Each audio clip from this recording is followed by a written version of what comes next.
Hello and welcome back. I hope many of you are return visitors to our Pali class.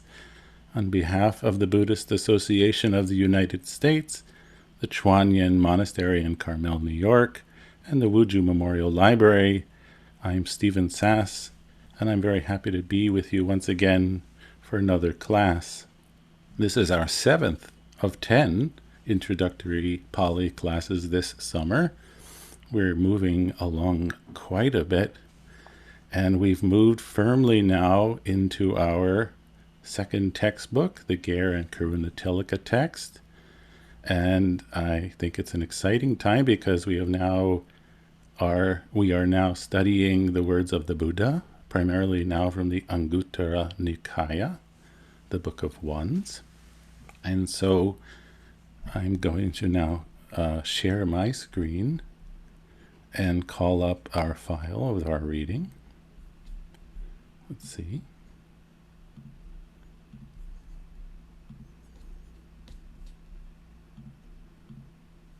And so these are our initial readings from Gare and Karuna Tilaka. And we've discussed much of this in our last session. I'll do a quick review because I think review is always a good choice. Because if you're anything like me, you need to hear things more than once, or perhaps more than twice. And so we did our Going for Refuge, the traditional Pali chanting, the phrases that almost anyone who has visited a Theravadan monastery has heard.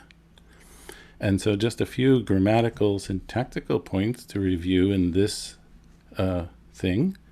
First of all, we have our verb, which typically comes at the end of the sentence, which is in the sort of dictionary form, which is the listing form, gacchati. So remember that in the lists of words, in glossaries, and in dictionaries, we find the verb always listed in the third person singular present tense, unlike in English, for instance. But in this reading, we find it in the first person singular, gacchami. And notice, please, that the A has been lengthened for that first person singular, I go. And the person, the doer, is not listed, is not given in this sentence. It's built into the word, the verb, I go. And as we've spoken about a few times before, the verb of motion will typically take the accusative case to express the destination.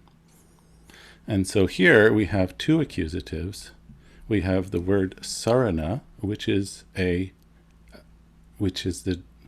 refuge, and we have the word Buddha, which is the type of refuge. We have three refuges here. And so here we see, I go for refuge to the Buddha. Notice how it's expressed as a double accusative, although that's not how we say it in English, but that is the way the Pali grammar is expressed. I go to the Buddha refuge. I go to the Dhamma refuge. I go to the Sangha refuge. And so there's no for here in the Pali. And this is typically said 3 times.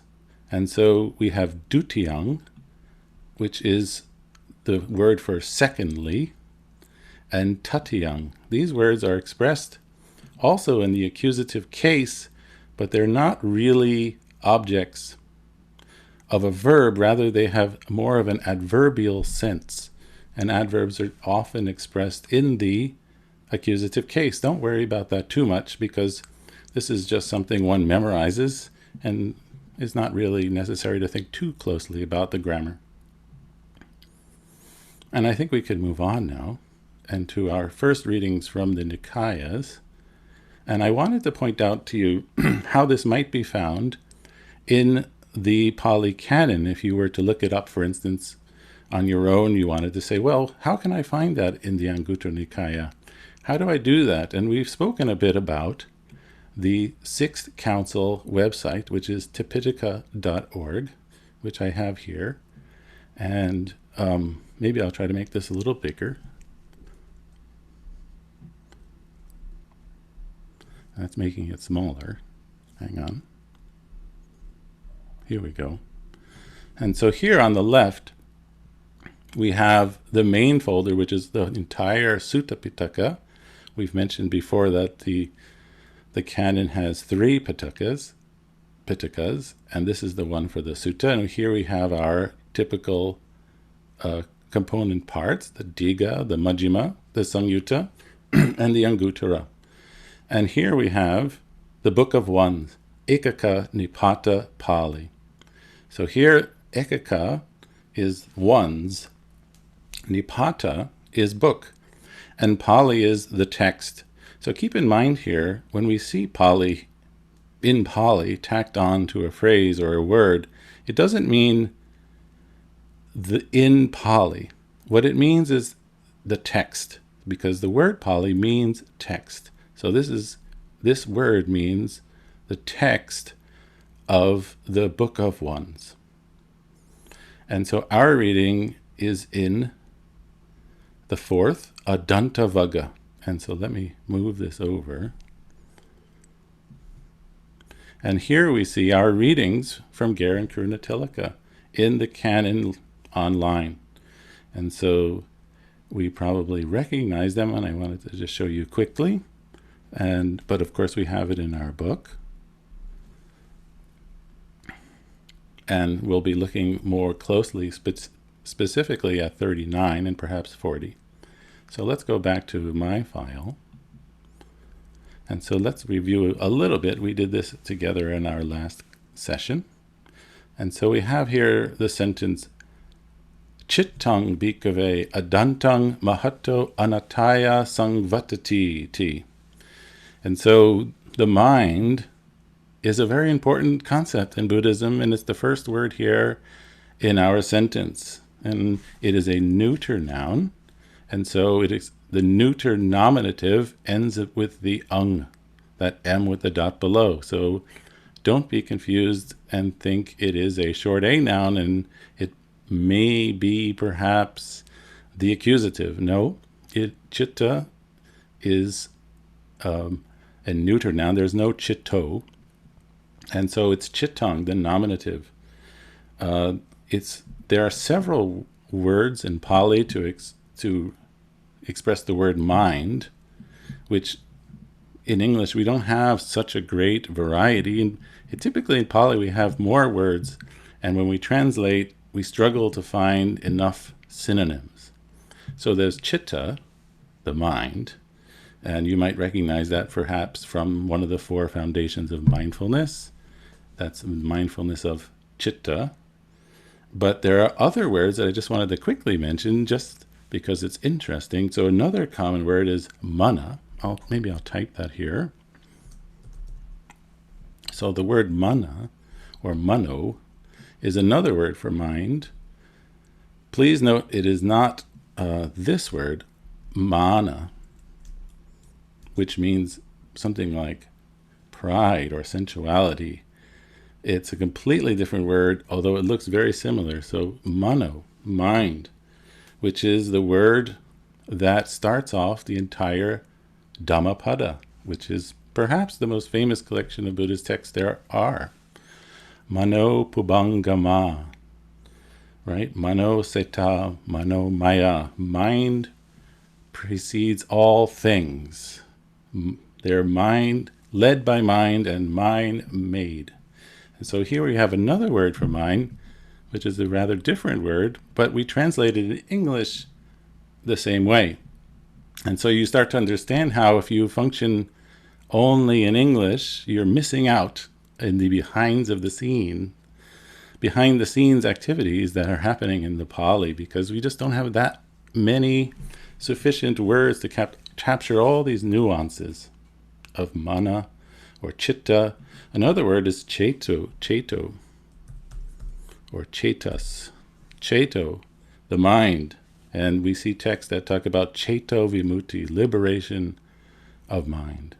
So this is just kind of an aside to sort of talk a little bit about the richness of Pali and the challenges that the translator encounters in trying to translate it into English, and I'm sure that this challenge exists when translating into other languages as well.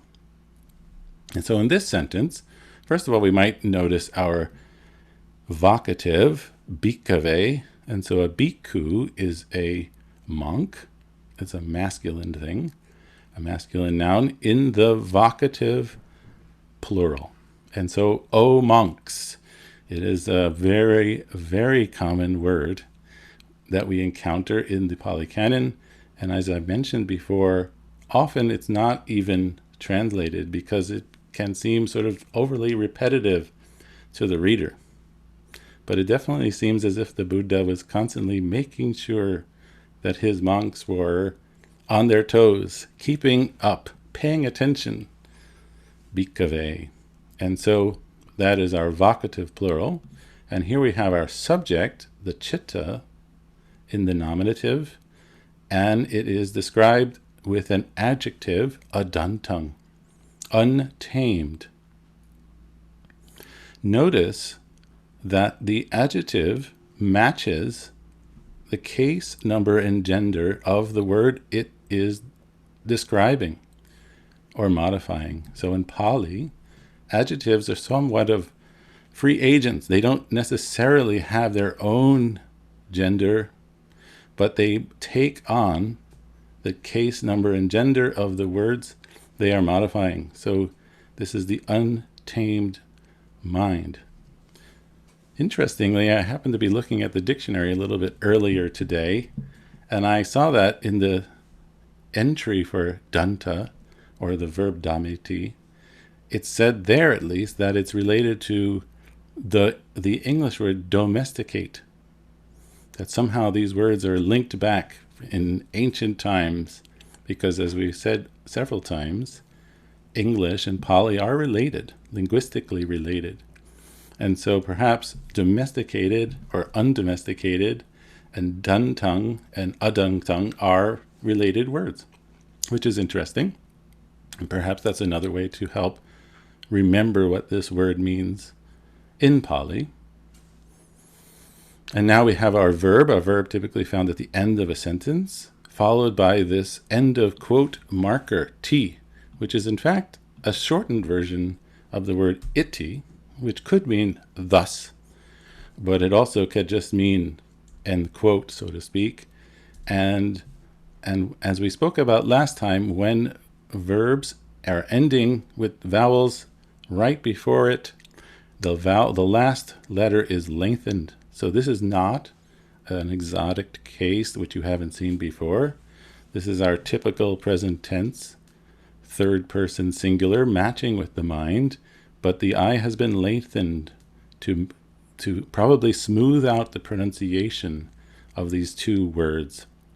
So instead of saying sangvatati, it's probably easier to say something like sangvatati. And so that is what's happening there. It's a simple thing. The verb sangvatati means leads to, and the verb sangvatati, please remember, takes the dative case as its object. Although it might sort of kind of seem like a verb of motion, it's not in this case. Maybe it's because it's more conceptual. I don't quite know the reason, but I can assure you sangvatati takes dative. Sangvatati takes dative case. And so we have two datives right before it, mahato and anataya. So anataya is a negated form of atta, which, as we said, has a lot of meanings. In this sentence, it has a meaning of something like benefit. It's negated with the typical short A negator. But since we couldn't just put these two A's together and make it one big A, we have a consonant in between to sort of smooth out the pronunciation to make it look more like a regular word, anataya. And that is also being described with another word from a different class of words which we haven't encountered, which is mahant. But in this case, it's mahato. It's another dative. It's taking that to suffix. Don't worry too much about that. Just know that mahato is a dative, and I believe that is listed in the Ger and Kurunatilica glossary. And then the same thing happens in the reverse. It's interesting to me, perhaps, that the negative one is coming first and the positive one comes second. That is, for some reason, how it was decided to be presented. And then it kind of leads up to number 39 here, where it's all put together in one big phrase. And I'll read that quickly for you. Nahang bhikkhave anyang eka damang pi samanu pasami yang evang adantang agutang arakitang asangvutang mahato anataya sangvatati yataidang bhikkhave chitang.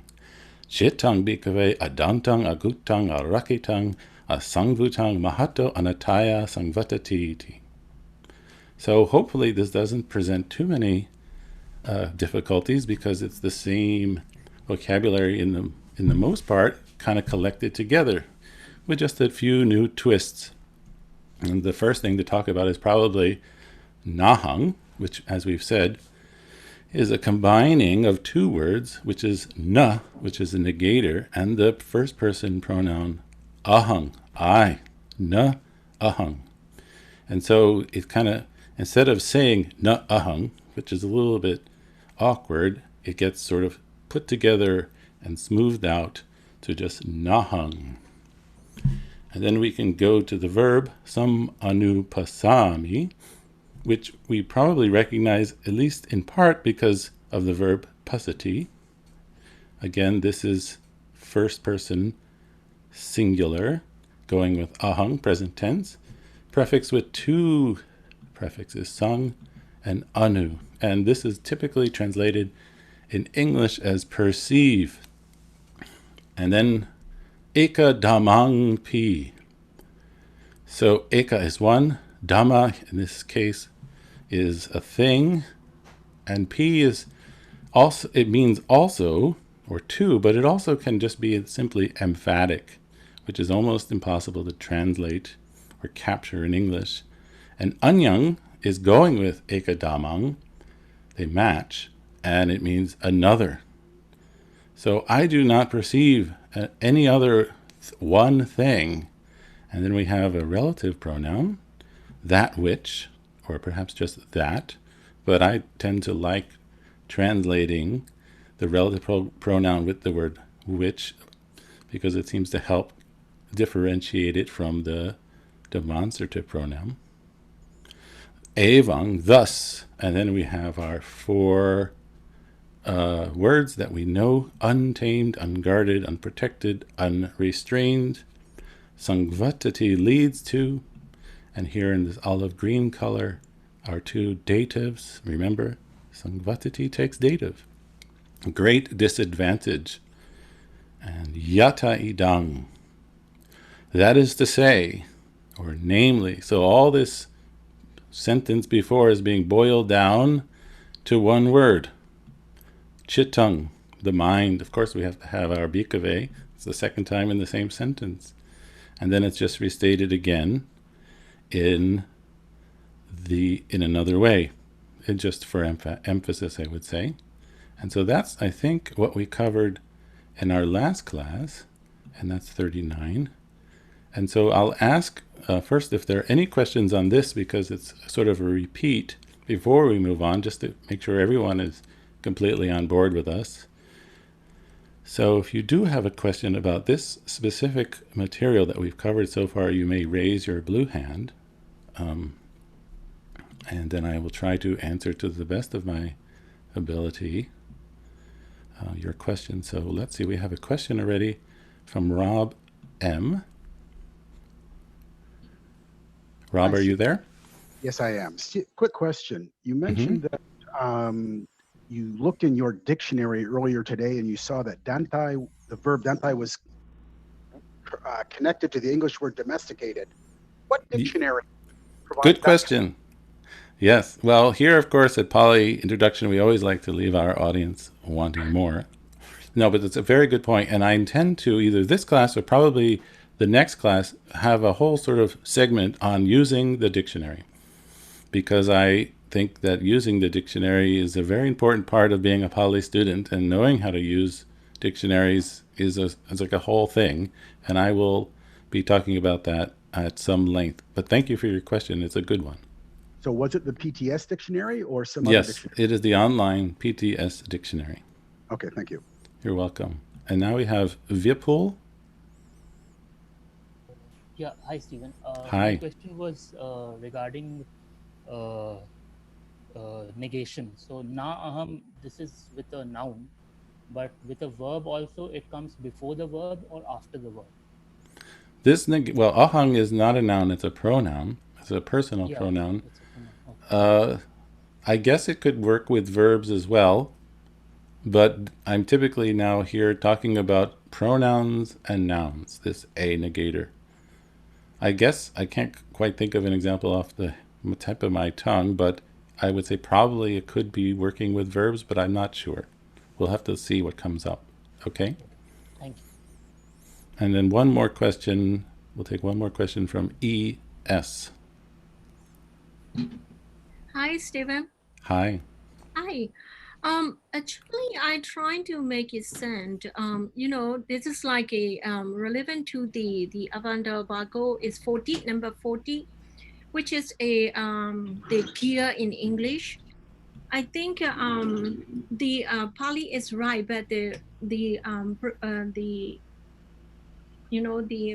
interpretation is something is off. That is what I believe. Can you check it? Because this is Saham Beku Anam Ikadamampi Samanupasami Yan Ibandatan Godam Rakidan Sakudam Mahato Anat Ataya Samavadati Yada Yidan Sitan Beku Dandam Gudam Rakidan Sambudan Mahato Ataya Sambaditi, correct?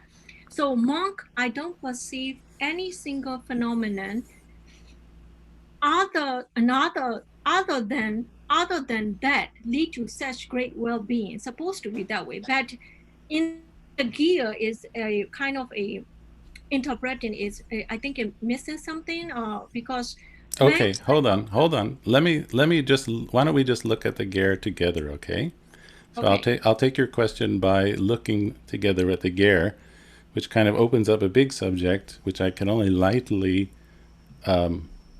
address here, which is the translation as a whole subject. So let's look here together, okay? I don't perceive any single phenomenon.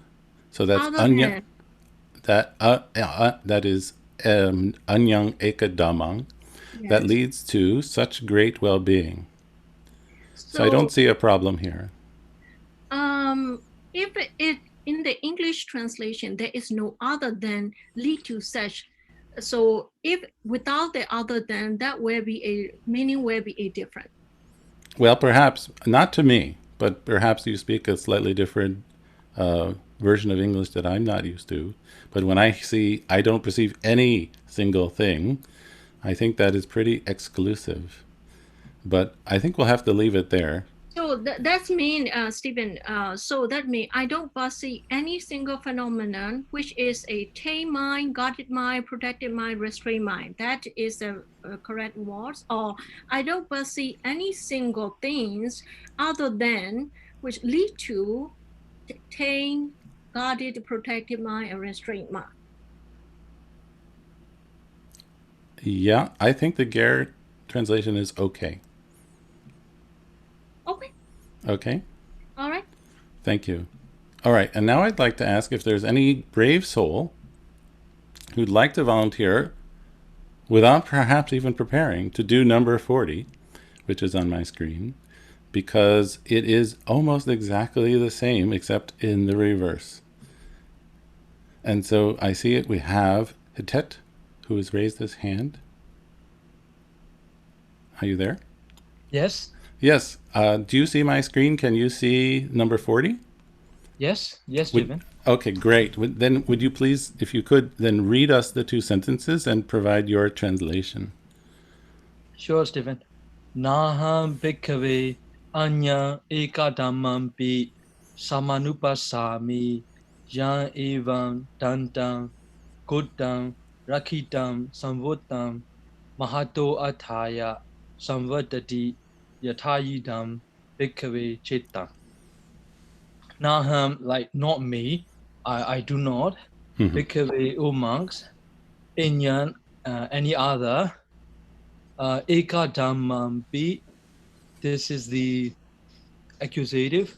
Eka is like one, dhamma is thing, pi is the Yes. emphasis. Yes. Samanupasami, I do not perceive, I do not see. Yan is like the relative, relative. Good. Evam is thus. And then it comes all the adjectives. Yes. Danta is like tamed, Kotan, guarded, Rakitam, protected, Samvotan, restrained. Yes. And that this leads to the verb Samvatati, that is, which leads to. Good. And then the dative comes, Samvutam, No, not samvutam. Mahato, yeah. Sorry, not Samvutam, Mahato Ataya, great benefits. Very good. And which is Chittan, the mind. Very good. And go on, please. And then it comes, thank you. And then it goes on, the second sentence, Chittam bhikkhave dantam kuddam rakitam samvutam mahato athaya samvadati ti dasama. Don't worry about that. I'll explain that in a second. Yeah. So chitta is the nominative singular in this case. Good. And the verb is at the end, samvadati, leads to. And then the modifiers to chittam, dantam, kuddam, rakitam, samvutam. Dantam is tamed, kuddam is guarded, rakitam is protected, samvutam is restrained. So guarded, protected, tamed and restrained mind, samvadati leads to the dative mahato athaya, great benefit. Ti is like the quotation marker. Exactly. Perfect. Excellent. Bravo. Thank you so much. So let me just mention a couple of things. This dasamang is not part of the text. It's sort of a housekeeping thing in the text overall. It just means this is the 10th phrase, the 10th mini sutta. And so before we have navamang, the 9th, attamang, the 8th, sattamang, the 6th, or 7th, and 6th, going back all the way to 1.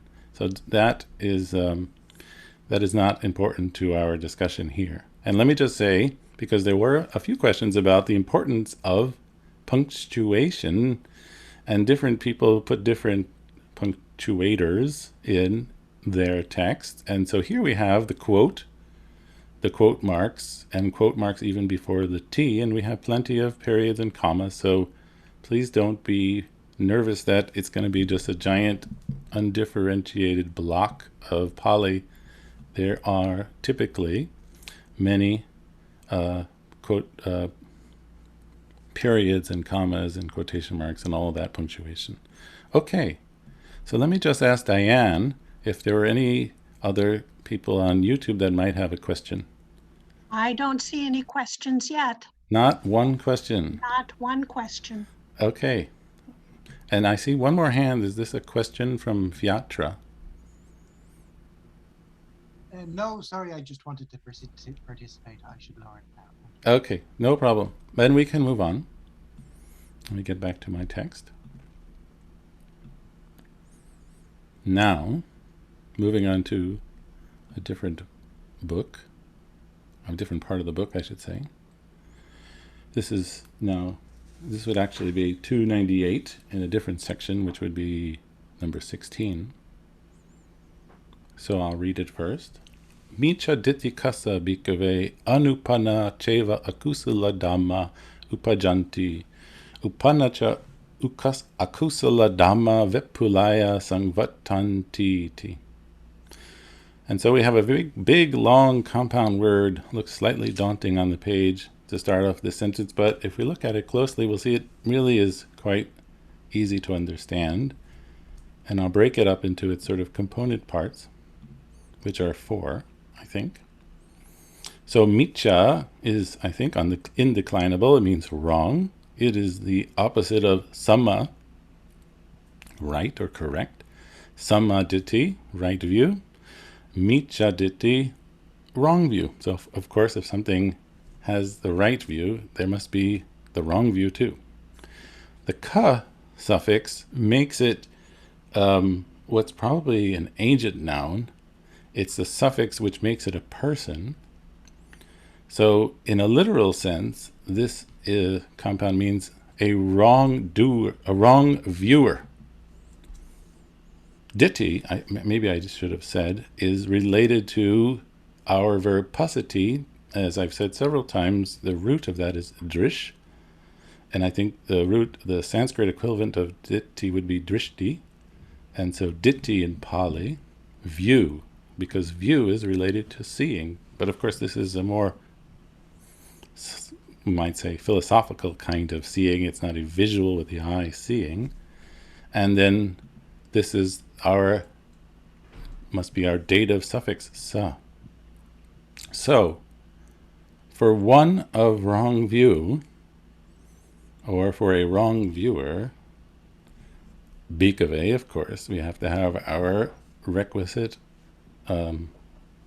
bhikkhave, O monks. And then we have interesting things going on here. We have this cheva. And so I should talk a little bit about the word cha, which is and, which is a very simple word, but is worth a bit of a discussion in Pali because it happens quite differently in English than it happens in Pali, or vice versa. So cheva is the emphatic word eva, which means indeed, with the cha joined together, and so it becomes cheva. And often I put, and many people will put this apostrophe to help us understand. We're looking at this kind of joined together words. And so, but that being said, let's set it aside for a moment. And we talk about upajanti. That is, of course, a plural, and it's going with dhamma, things. And so maybe, or even maybe we'll just try to leave it untranslated for now. And the word dhamma is described by 2 adjectives which are matching in the nominative plural, unupanna, so unarisen, that is a negated, and akusala, unwholesome. Sometimes the word kusala is translated as skillful. It could be that too, or wholesome, perhaps on the context. I tend to lean towards wholesome very often. It could also be skillful. And then we have, so far we have, for one of wrong view, O monks, unarisen, unwholesome dhammas arise. And, we'll talk about that in a second, unwholesome dhammas lead to fullness. That's the dative here, or expansion. So let's put this aside for a second, and I want to talk a little bit about the word cha, because it is worth discussing. Oh, it's not this file, it's this one. No, it's this one. And so here, you perhaps have seen it in the Gera book. The cha and the va, which means or, are what it says here, are repeated with each element conjoined. If you're a regular person and not a grammarian like me, that might leave you a little confused. So I'll explain it in a slightly easier way. And so in English, perhaps, if I were to say, I am very thankful for the help of Diane and Regina and Kaiti, that's how I would end my sentence. But in Pali, the cha, which would be the and, would be coming at the end also. And so in Pali, I would have to say, I am very thankful for the help of Diane and Regina and Kaiti and. And so first of all, there's that and at the end, which seems weird. And the same thing happens for va. So here we have basati va or karoti va. So whether one says or does or. So notice here the or repeated at the end. So that's a sort of a characteristic of the Pali language. And I'm sure that other languages have this quality as well. I've been told that Japanese does this, completely different, unrelated language. So it's not unique to Pali. And so we have another example here. Sachang cha damang cha. So that, well, slightly confusingly, they reverse the meanings of the words, but sacha is truth. So truth and doctrine and. So notice here, the cha comes at the end. And now, this third example, brahmanasa cha putto gahapati kasa cha. So we probably recognize this is maybe going back a second to Pali Primer, this genitive, Brahman's son, and so Gahapati is a householder, or at least that's how it's typically translated into English. And it sort of means a lay person, not a monastic. But notice here that this cha is kind of right in the middle, which is not, doesn't make any sense from an English language point of view, because it would literally mean a Brahman's and son, householder's and. But so in English, we would have the cha in a different place, not in these places at all. And so that's what I mean by we have to get a little used to the usages of the cha and the va, namely in places we might not expect to find them in English. And so that could be a slight stumbling block, but hopefully not too big of one. So notice here, the first cha comes between the two adjectives which are describing Dhamma, and it's entirely unnecessary in English. We would not translate it because there's no comparison yet, because and or there's nothing being referred to yet. And so this first cha is actually, we might say, reflected back for a grammatical reason back into the sentence, but is not translatable in this position. And it would only be in the second clause, and we would find it right after my comma here. But here, again, it's being located, we find it located between the two adjectives.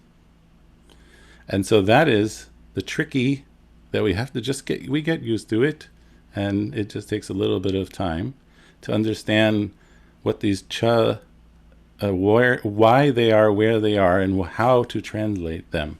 And the typical thing that seems slightly confusing is that the first one is reflected back, as I said, but we don't really need to translate it. It wouldn't make sense if we translated into English.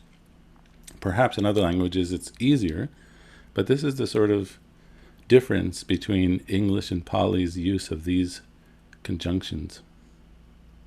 So this is 298. And then maybe I'll look again. I'll move on to 300 first, and I'll read it. And here we have vas.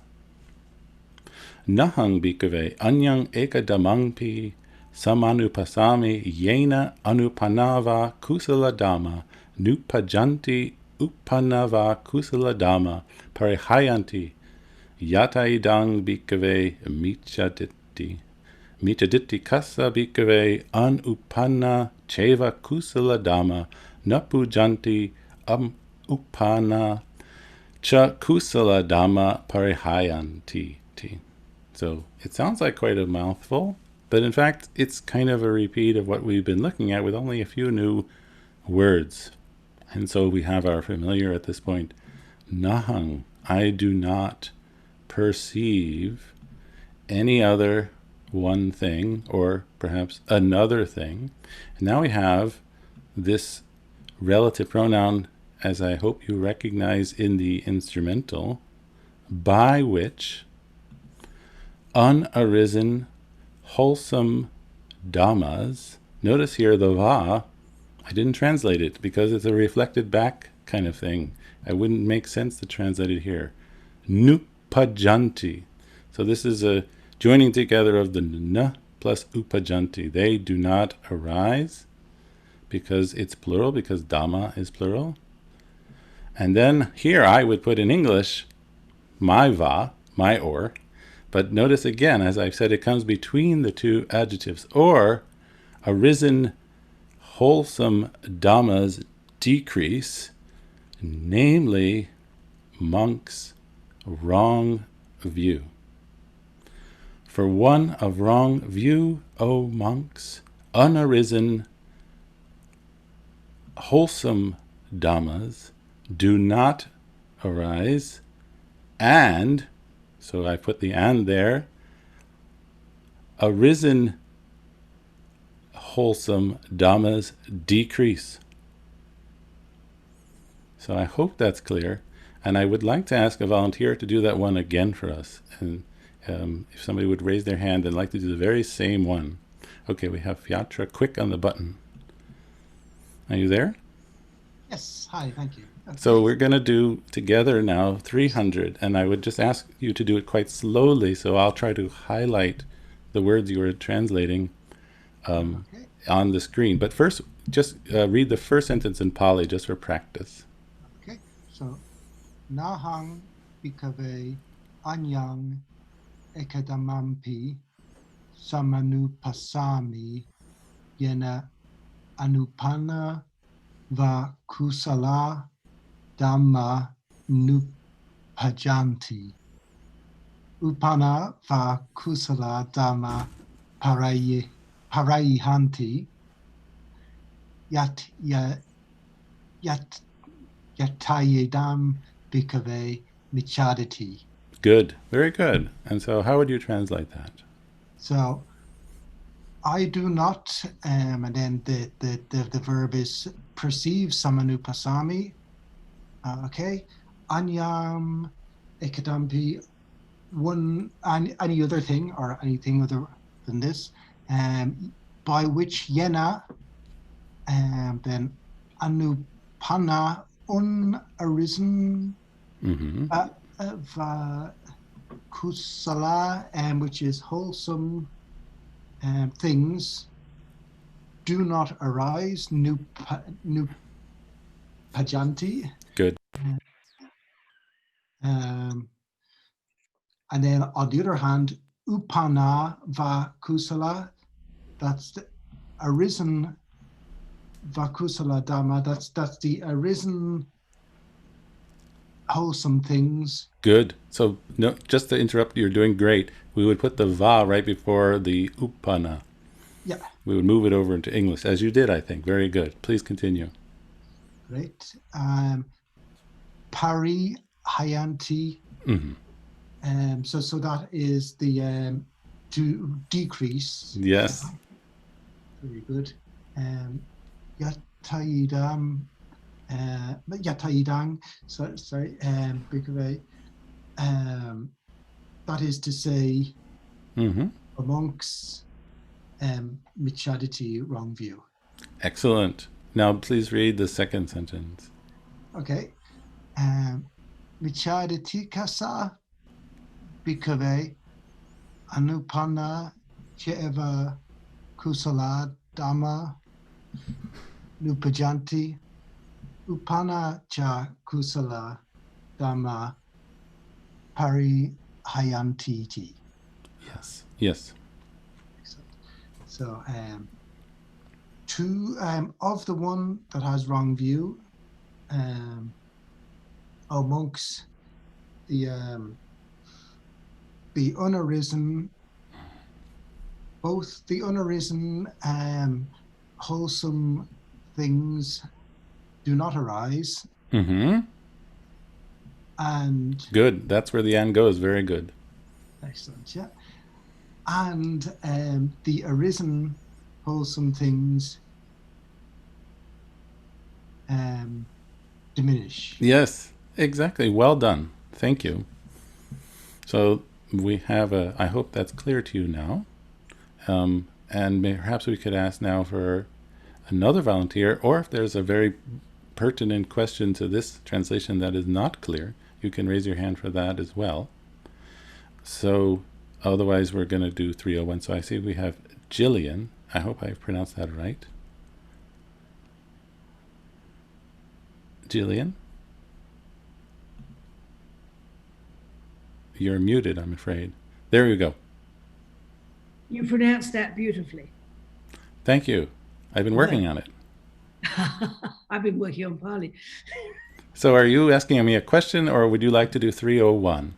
I'd like to have a go at 301 when you're ready. I'm ready. Lay it on me. But just go slowly for me, please. Nahang bikave, anyang ekadamam angpi, samanupasami, yena anupanava, akusala dhamma, nupajjanti, panava akusala dhamma, parihayanti, yata yidang bhikkhave samaditi. That's right. And what does that mean in English? It's I don't something, and if I look for the verb, I will find it as perceive in samanupasami. That's right. So it has those three pieces. Sam, anu, pasami. Samanupasami. Right. Yeah, I don't perceive monks, any one thing or anything other, yena, than, and that's... Let's do a little bit more as an instrumental flavor. That by which? By which. Yes, that's what I have written down. Ha. Oh, good. By which unarisen or... Well, don't put the or now. Yes, not in English. Yes, yeah. Unarisen, unskillful things don't arise. Good. Now I'm waiting for the or. Bravo. Arisen, unskillful things decrease. Good. Namely, monks' right view. Bravo. And could you continue then? Oh. Samadhitikasa bhikkhave anupana cheva akusala dhamma nupajjanti upanacha akusala dhamma parihayanti. Nice. You're finding your Pali legs well. Very good. Please tell us what that all means anyway. Right view. There's a little more to it than that. Oh, yes. No, one who holds right view. Yeah, what case is that? It's dative or genitive, and I think it's probably... I got very tied up with the datives around here. It's dative, as you say. It's dative. For one of wrong view, for a wrong viewer. I really don't understand why it's dative. Well, because this is happening for that person. And so if something's happening for something or to something, this is happening to that person or for that person, it's expressed in the dative. Okay, thank you. So these things arise for that person. It's sort of an indirect object. Unarisen, unwholesome things don't arise, and... Good. And we could maybe stick in the Ava to be fancy. Indeed. Yes, and indeed arisen and... No. Don't say the and there. No, sorry. I've said it. Retract that and please. And indeed, arisen, unwholesome things diminish. Very good. Thank you. I noticed you sort of toggled between skillful and wholesome. As a professional translator, you probably want to stick to one per sentence, but I understand that you're keeping your options open, and that's fine. So thank you very much. I've reached professional status. You're doing very well. You're doing great. Okay, I see we have a question here from Sherosha.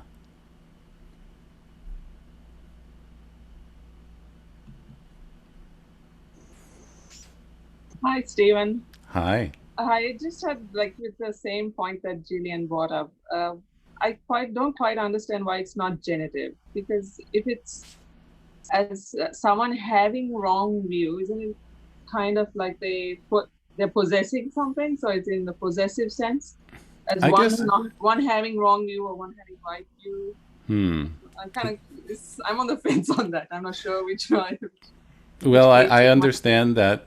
I understand that confusion entirely. It's very normal.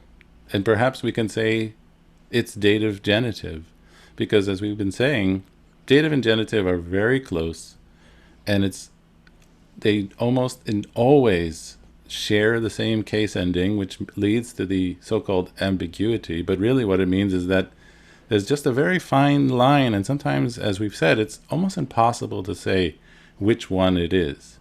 And so I would say, for now at least, if you know it's dative genitive and you know what the meaning is, well then don't even stress too much about trying to say, but wait, is it dative? Is it genitive? I'm taking it as a sort of indirect object. So these dhammas are arising for that person. And so that for, I would read as a dative. And I would not say of that person, which would be more of a genitive to me. But maybe we'll be just safe and equivocate a little bit and say genitive. Okay? Okay, thank you. You're fine. Okay, and one more question from Pat. I just like to ask a quick question about the word upana. Upana, yes. So there's upana and anupana, and there's like this sort of dance of positive versus negativity that goes on, and I'm perplexed as to whether upana is supposed to be a good thing or a bad thing. Is it like, I assume it's a tied to dependent origination or one of these ideas, but is it, I'm trying to figure out how is it being evaluated, because we have anupana akusala, which akusala is unskillful, but then later we have upana akusala, and I think I'm missing something. Okay, well maybe not. Maybe it's actually even easier than you think. So I would say that upana is related, of course, to the verb upajati. It means arisen. It's an adjective. So again, upana means arisen. If it's prefixed by un, it means unarisen. They haven't appeared. They don't exist. Unarisen. And this is all relating to perhaps the 4 right strivings, which we're going to come up to in a minute. And so I wouldn't overthink it too much. Upana means arisen, and anupana is unarisen. So of course, as a Buddhist practitioner, we probably want unwholesome things not to arise, and we want wholesome things to arise. And so it sort of depends on how it's paired, whether anupana is good or bad. So anupana could be good if it's talking about rage, but it probably is bad if it's talking about altruism. Okay. So it doesn't have in itself, we might say, a value. It just means arisen or unarisen. Okay? You're welcome. Okay. And now we can maybe move on to, this is the 4th reading in the initial readings of chapter 1. And all 4, as the footnote, I hope you saw, says, should be prefixed by the word bhikkhu, a monk. Of course, this should probably be a period. It could be for anybody. It doesn't have to be for a monk, but that's how we see it presented in the Pali Canon very often. And so here we have 2, we have upana and upada. So those are slightly different too. These are a little bit of a tongue twister sometimes. And so I'll read this first one. Bhikkhu anupananang papakanang akusalanang dhammanang anupadaya chandang janeti vayamati viryam arabati chittang paganhati padahati. And so here we'll start with our subject, a monk, and then I would jump right to the verb. I would just leap over all this stuff for now and go right to janiti, generates, which sounds to me, at least, as a similar kind of word. Chanda, desire. And that is the direct object. So a monk generates desire. So if anyone tells you there's no desire in Buddhism, you can just point them to this very sutta. So a monk generates desire, anupadaya, so for the non-arising, that's dative, of, and I think these are genitive, anupananang, of unarisen, unwholesome, unwholesome dhammas. So these would be genitive plural. Let's do that again. I know this could be a little bit obscure on a first try. So, a monk, bhikkhu, generates desire for the non-arising of, unarisen, evil, unwholesome dhammas. So notice how I don't say the word of for every word. They're all going together sort of as a pack, as a group. And then we have vayamati, he endeavors or he strives. And then we have viryam arabati, he arouses energy. And then also chittang paganhati, he directs his mind or he applies his mind. And padahati, which has a very similar, almost identical, to seems to me, sense as vayamati. So he strives. And so we, as I've said earlier in this class, very often in Pali we'll have a string of words which seem very related, and we sometimes have to struggle a little bit in English to kind of differentiate them, to find enough synonyms in English, because it would seem as if the Pali is a little bit richer in that way. We have to struggle a little bit. We have to strive to try to render these words in different ways. And it would seem that the Buddha, when he said these things, he was trying very hard to kind of cover all options to make this abundantly clear, that there was no way this could be misconstrued. And so that is the first one of 4. I would like to ask if there would be a volunteer to do the second one. Okay, we have Sachini. Hello. Hi, I hear you Hi. fine. So Hi. let's do together the second one. And first, please just read it in Pali. So you don't have to read my green thing. That is just a sort of a glossary to help us. Okay.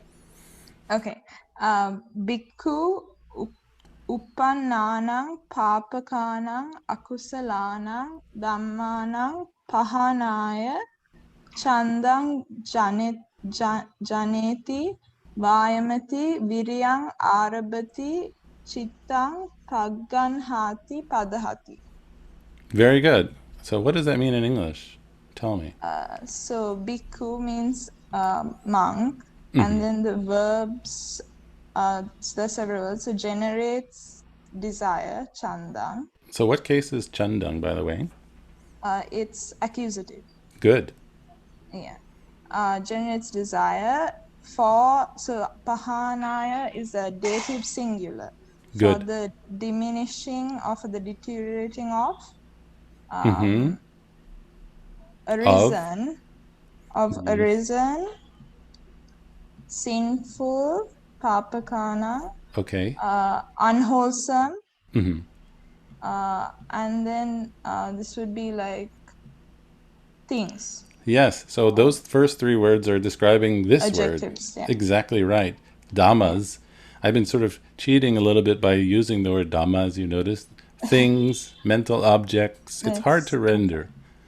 Yes, you're excellent. You're excellent. Please go on. So then the other verbs would be something like endeavors, Mm-hmm. and then viryang arabati would be begins effort or begins Maybe energy. begins Arouses energy. arouses energy. Mm-hmm. And then chittang paganhati would be directs the mind, Yes. and padhati would be strives. Very nice. Thank you very much. I hope that was clear. Okay, I have a small question. Please. In that, it's similar to before the dhammanang. In what case is that? Well, That you would notice be- that, yes, they're all these four, upananang, Yeah. papakanang, akusalanang, adamanang. What case? Well, you tell me. What do you think? I thought it was in genitive case. Genitive singular? Genitive plural. Exactly. I think so too. So that would be represented with the English word of, but it's plural. Yeah. So we have the anang suffix. Right. Okay. I agree. Okay, thank you. You're welcome. Thank you for your great work. Diane, may I ask if there are any YouTube things that I need to know about at this time? Nothing. Nothing. Well, Diane, would you like to do one? Ha! No, thank you. No, you decline. I decline. Oh, okay. Is there anyone who hasn't spoken in this class yet who would like to do number 3? I see a hand, but that's I think somebody who has spoken. And I'd like to encourage people who haven't. Okay, we have one now. Skylar. Hello. Hi. Would you do for us the third one? First, Three. please read it in Pali. Okay. Bhikkhu anupananum kusalanam damananum upadaya chandam janeti vayamati viryam arabati chitam paganhati padahati. So it's Vayamati, Viryam, Arabati, Chittam, Paganhati, Padahati. Okay, so what does this say? Okay, so a monk, bhikkhu, generates a desire, chandam janeti, for the arising Mm-hmm. Upadaya of unarisen, wholesome things. Yes, and what case are those 3 words in, please? That's genitive plural. Right, and go on then after our semicolon. And then it's what strives, arouses energy. Now I forget. Makes ready his mind. Okay. And exerts, strives. Yes. Okay, good. So that's another right effort. So I hope the gentleman who asked earlier about the arisen and unarisen things, which was a good question, it's kind of becoming clear now. And so here's the fourth one. When I sent this out, I had all my sort of glosses in there to help, but maybe we'll look at it without them too. Let's see if I could try to do this myself. And so the fourth one of the 4, Bhikkhu upananang kusalanang dhamanang titiya asamosaya bio bhavaya vipulaya bhavanaya paripurya chandang janati vayamati viryam arabati chittang paganhati padahati. And so here, a monk, once again, generates desire,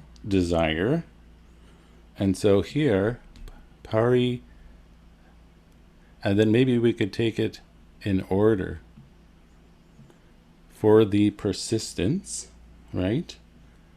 Then it would be for the non-confusion, and then these two I always find slightly tricky because they seem very similar, but Biobhavaya would have the sense of increase, and Vepulaya has the sense of fullness or expansion, and then Paripurya, yeah, I've actually have to look that one up. Right, Paripurya.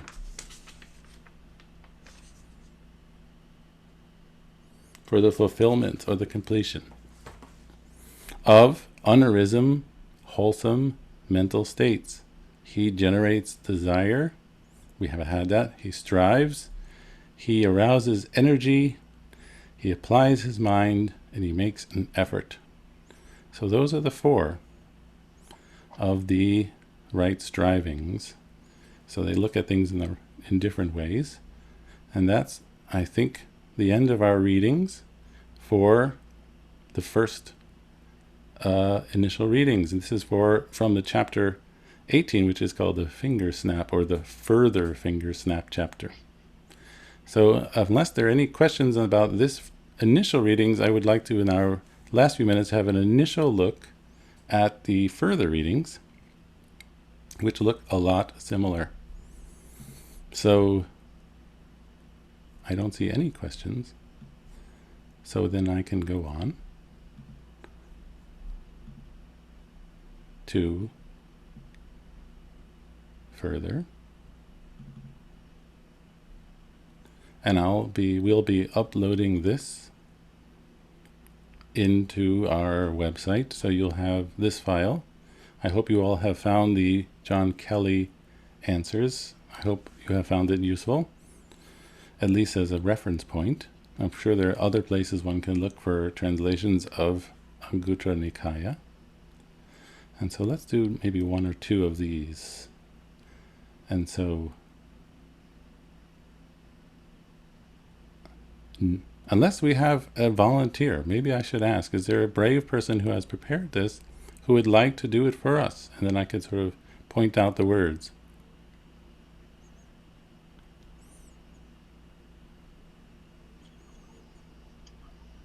Okay, we have a person. We have Sharosa.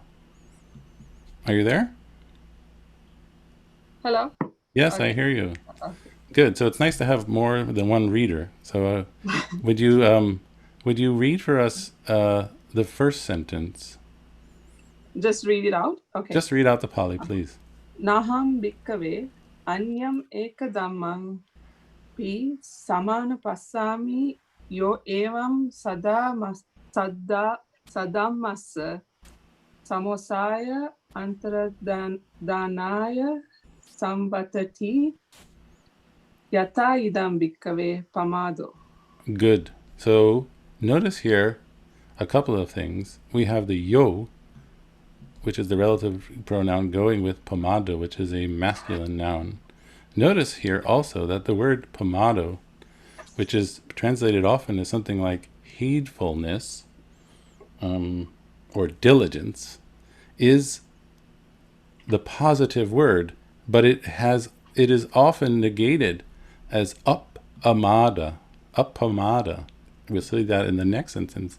So my point here is that the negated form of a word is not always the negative word. And so we have to be careful about that. Okay, but I'm sorry to interrupt you. Would you then now please give us your English translation of that first sentence? Okay, I'll try this. So I do not know, O monks, any single thing, which I think yes, is which, I guess, in this context. Samanupasami yo evam, that I perceive. Wait, what is the evam? Evam is thus. Yes, and then go to the verb. Which is samvatati. So what does samvatati mean? Samvatati is okay, I'm lost. I don't know what samvatati. It means leads to. Yes, leads to. Sorry. And what case does samvatati take as its object? Leads to. Leads to. to? The sadamasa? No, but just tell me which case, forget about the vocabulary for a second, which case does the word for lead, the verb lead to, which case does that take? So it's the singular? Like, what do you mean? Like, so Is it singular? Is it locative? Oh, is it accusative? Which case is it? Okay, Sangvatati takes the dative case. Okay. Sangvatati takes dative, and that's what we see here with this aya. This aya suffix. What cases has this aya suffix? So the aya suffix is the dative case. It's right. So it leads to, what does it lead to? So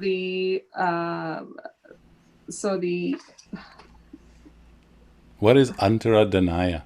Antaradhanaya. The disappearance of the true. Well, it means disappearance. To the disappearance. And what is samosaya? To the what? Samosaya is. What's samosa? It's not a delicious Indian food, samosa. It's something else here. It's the confusion. Confusion, yes. Confusion. Of, what case is this? Probably it's genitive. Genitive of the true doctrine. Yes, the Saddhamma, the true Dhamma. The true doctrine. So let me translate just this piece first again, okay? Hold on. Monks, I do not perceive any other one thing which thus leads to the disappearance, the confusion of the good Dhamma, the true doctrine. And then please go from yata idang. What does that mean? Yeah. Yata, namely,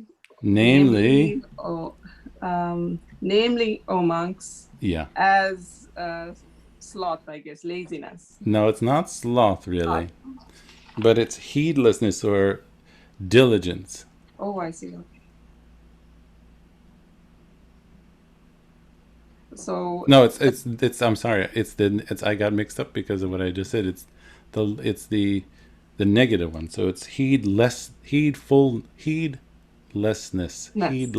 sorry, or lack of diligence. Lack of diligence. Yes. So go on for the second sentence. Read that sentence. So pamado bhikkave sada massa samosaya antaradhanaya samvatati. Mm-hmm. So he's again stating heedlessness, O monks. Yes. And samvatati leads to. Which case does it take? So this is the dative. Very good. Samvatati. So that's so it leads to the confusion. That's samosaya. The samosaya, so the disappearance. That's antaradhanaya, right? Okay, sorry, my grammar is okay. No, it's fine. It's fine. And one more word of the disappearance of the confusion and the disappearance of the true doctrine or teaching. Yes, that's right. So heedfulness, O monks, leads to the disappearance. Heedlessness. I'm getting this backwards. It's heedless. I'm sorry. It's been a long day. Heedlessness, the lack of paying attention, leads to the disappearance and the confusion of the true Dhamma. Thank you. Very good. Okay. I think maybe we'll leave it there. And so I'd like you for Wednesday to prepare the rest of these sentences, which are all rather similar, I think, except for, let me take a look in the book, and I will place the scan of the glossary list in case there are words that you don't know. And so don't be alarmed by the volume of these further readings, because they are very similar, except for a few words that have been plugged in differently. It's sort of a vocabulary builder. And I'll ask one more time if there are any questions about anything that we've covered so far in this class.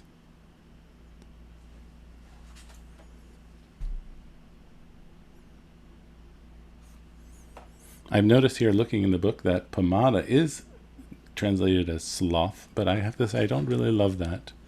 I think indolence may be okay, but that's not a word I would use in my normal day English. And so heedlessness is perhaps better. Okay, I don't see any questions. And so we'll end it here. And I thank you all for your attention and your energy and your chittang paganhak and all those good things. Thank you for your right strivings. And I hope to see you all again on Wednesday for our next, or perhaps sometimes for you it's Thursday morning. Thank you very much. Thank you. Thank you. Thank you. Stephen. Okay, bye now. Thank you. Bye bye. Right. Thank you. Bye.